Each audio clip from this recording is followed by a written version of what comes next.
Andrew Jackson, a man of many titles, the face of the 20, the 7th President of the United States, perhaps the greatest visionary in all of American history. But some also call him a wife stealer, the OG jackass, King Andrew. But who was he really? Andrew Jackson was one of our most influential presidents, revolutionizing American politics and transforming it into what it is today. But that was not necessarily a good thing. Jackson started his life in the backwoods of South Carolina, in the true untamed backcountry neighborhood. After receiving a sporadic education, he eventually studied law on his own and became a lawyer. Being a hot-tempered youth, he would start duels a lot, eventually leading to the death of one Charles Dickinson. He fell in love with a married woman, then named Rachel Roberts, but that didn't stop him. He was married shortly after he got to know her. A big-time Indian fighter, he became famous for the Battle of New Orleans in the War of 1812, where he held off British forces and won with a small army. This would shape his view for years to come. In 1824, John Quincy Adams won the election, and Andrew Jackson swears he was cheated like a sore loser. There were huge scandals and lots of fighting between Adams and Jackson. Jackson was called a tyrant, and Adams was called corrupt. He jumped from political office to higher office, from delegate to congressman, in a meteoric rise until he finally won the 1829 election by campaigning on being the common man. Perhaps because the abolishing of property rights as a prerequisite to vote became a widespread phenomenon in many Western states. This paradigm shift in electoral politics, spearheaded by this man, however, was for the worse. The Second National Bank was a big point of contention over Andrew Jackson's time as president. It was the second federally authorized national bank in the United States.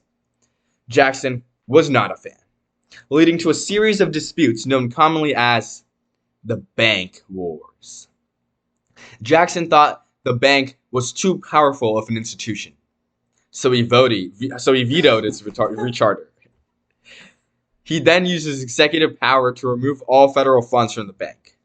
The bank then disappeared in 1836. This led to the state banks trying to fill in, which led to the Panic of 1837, where state banks started printing way too much money, leading to inflation. If it ain't broke, Jackson will still try to fix it, and then break it. Jackson vetoed a lot of things. A lot of things. In fact, he had more total vetoes than all the presidents before him combined. He also used pocket vetoes, where he didn't approve nor disapprove a policy until it was too late to pass. All these vetoes led to quite significant backlash, as it upturned the previous precedent of congressional approvals. King Andrew I is what they called him. He was called King Andrew because some saw him as too powerful. His opposing party was called the Whigs. Political cartoons like these made him look like a tyrannical monarch, abusing his power. As someone who advertised himself as a common man, this wasn't a good look. Jackson implemented his policies through a private coterie of advisors and publicists known as a kitchen cabinet. Instead of former advisors, he chose his amateur friends to lead the nation. He also implemented a spoil system, where government jobs, even down to the very lowest of levels, were given to his political supporters. To quote New York Senator William Marcy, "To the victor belongs the spoils." Favoritism of his own supporters is clearly not democratic, proving that he was not the common man he claimed he was. One of the only pieces of legislation that Jackson did not veto in his 8-year presidency was emblematic of his discriminatory attitudes toward natives, the 1830 Indian Removal Act. Authorizing the president to relocate those living within state borders on the promise of more land west of the Mississippi, this bill kick-started one of the most tragic forced relocations in all of history, the Trail of Tears. Over 100,000 natives were displaced over 1,000 miles, with untold thousands more dying on the way. They truly walked the loneliest road. In addition, it set harmful precedent reverberating throughout America. followed by court cases removing Native nation sovereignty in Cherokee vs. Georgia.